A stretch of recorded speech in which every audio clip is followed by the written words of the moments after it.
आयुर्वेदर 10 शक्तिशाली पवित्र औषधीय वृक्षर चेर मिश्रण तैयारी 10 मूलारिष्ट।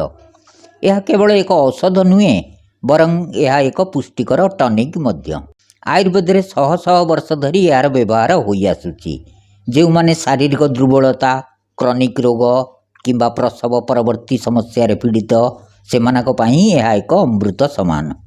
10 मूलारिष्ट रक्तहीनता दूर करे। एथिरे लौह सार भरपूर थाए। यह रक्तर मात्रा बढ़ाइबारे साहाय्य करे। कमर बिंधा एवं पिठी जंत्रणा, मांसपेशी जंत्रणा पाई यह अत्यंत प्रभावशाली।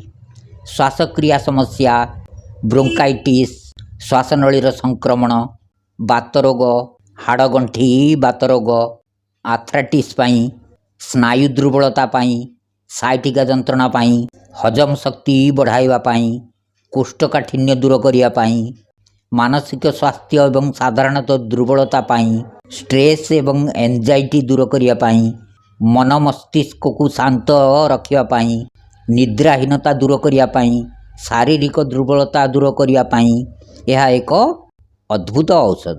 10 मूलारिष्टर औषधीय गुण विषय अधिक जानिया पाई एई चैनल थिबा लॉन्ग वीडियो देखंतु।